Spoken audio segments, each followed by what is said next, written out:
ಬಂಟ್ವಾಳದಲ್ಲಿ ನಡೆದ ಕೊರಗಜ್ಜನ ಕೋಲದಲ್ಲಿ ಮುಸ್ಲಿಂ ಧರ್ಮದ ಮಹಿಳೆಯೊಬ್ಬರಿಗೆ ದೈವದ ಆವೇಶ ಬಂದಿರುವ ಘಟನೆ ನಡೆದಿದೆ.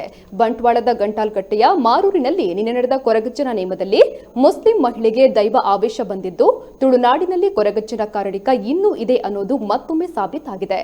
ಧರ್ಮ ಯಾರನ್ನೂ ಕೈಬಿಡೋದಿಲ್ಲ, ದೇವರ ಮೇಲಿನ ನಂಬಿಕೆಗೆ ಧರ್ಮದ ಲೇಪನ ಅಗತ್ಯವಿಲ್ಲ. ಇದೇ ಕಾರಣಕ್ಕೆ ಮುಸ್ಲಿಂ ಮಹಿಳೆಗೂ ದೈವ ಆವೇಶ ನೀಡಿ ಆಕೆಯ ಜೀವನದ ಸಂಕಷ್ಟವನ್ನ ದೂರ ಮಾಡುವ ಅಭಯ ಕೊಟ್ಟಿದೆ ಎಂದು ಪಾಲ್ಗೊಂಡ ಭಕ್ತರು ಮಾತನಾಡಿಕೊಳ್ಳುತ್ತಿದ್ದಾರೆ.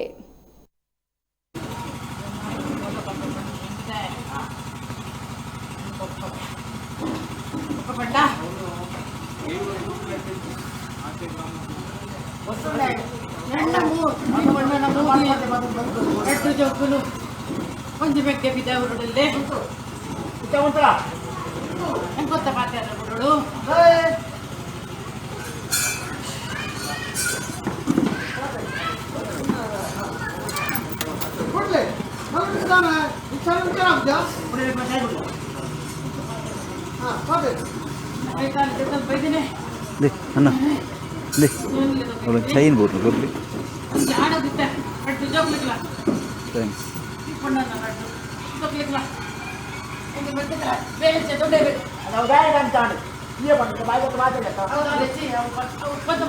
ಏನು